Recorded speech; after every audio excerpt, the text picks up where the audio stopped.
are you going? Ano? Pupunta ka ng dressing room? Magpapaawa? Yan ba yung tinuro ko sa inyo na nasa bootcamp kayo? Pero nakita niyo naman po yung nangyari sa akin pag Miss Vane.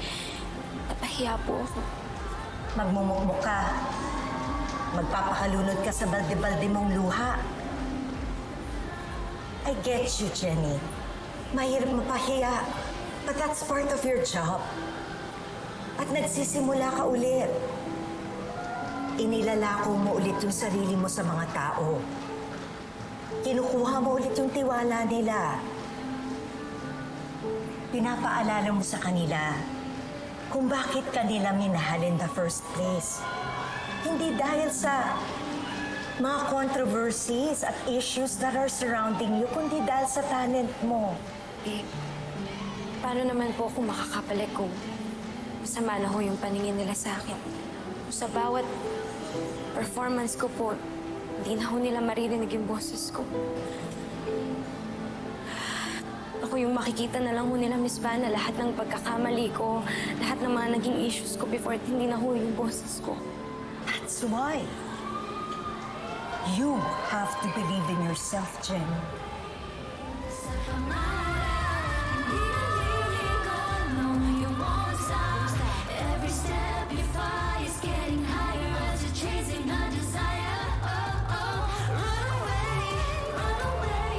You're not going anywhere, Jenny. You're staying.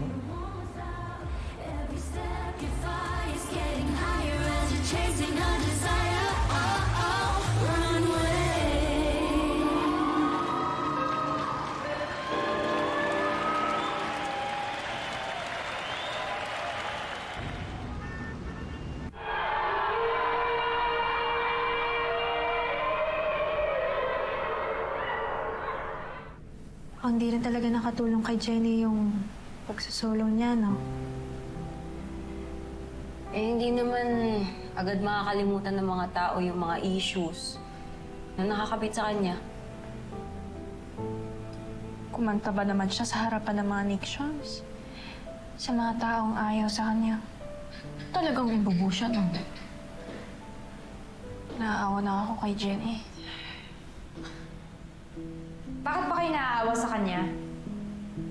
She deserves all the humiliation she gets. Baka rin talaga no? Hoy, hindi mo lang dati kagrupo si Jenny. Kapatid mo siya, baka nakakalimutan mo. How many times do I have to tell you that I don't consider her as my sister? Kaya wala akong pakialam kung ano mang kamalasan na mangyayari sa kanya.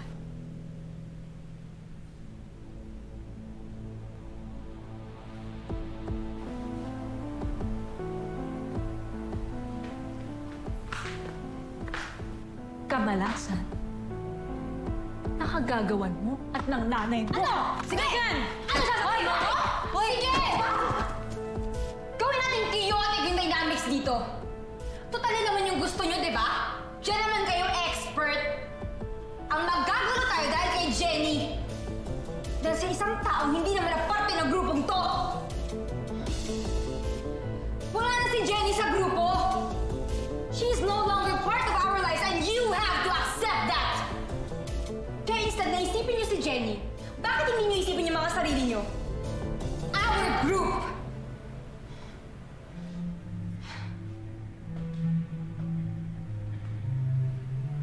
Kasi look what's happening here. Nasasapawan na tayo ng Nixie. Pinag-uusapan sila dahil sa stint nila sa Solesia.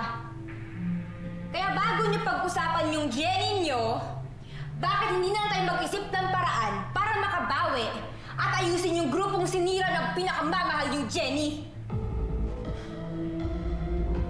Squatters?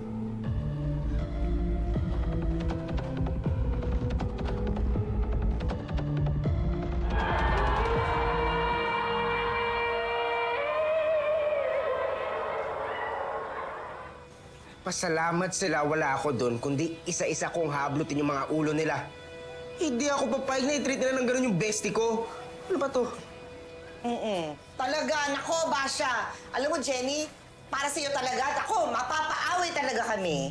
Ay, naku, Tita Sari, alam mo, hanapin natin sila, i-trace natin sila, Tita. Tapos i-jombag na pakita natin kung paano man jombag ang tagapatulo. Tama ako itong pakiyan. Sabihan mo lang ako, Basha. Sabihan mo lang ako. Alam mo, inaanak, worried ako eh. Talaga bang itutuloy mo? Ay, baka naman sa susunod eh. Hindi lang ganyan ang mangyayari sa'yo.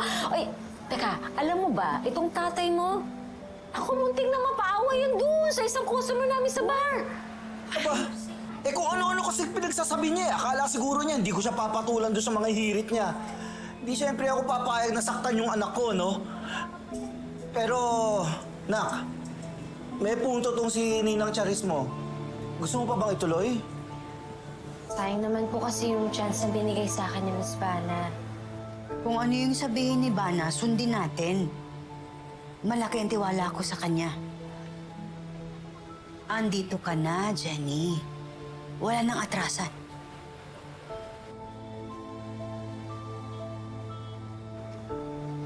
Okay, tapusin na natin to. Maaga pa kami bukas. Ha? Maaga? Sama po kayo, Nay? Papsi? Oo. Naisip ko, mula ngayon, sasamahan na kita sa lahat ng naka-schedule mong event. Para mabantayan ka, matutukan ka, tulungan, at ipakita sa'yo ang suporta ko. Yun lang ang magagawa ko para sa anak ko.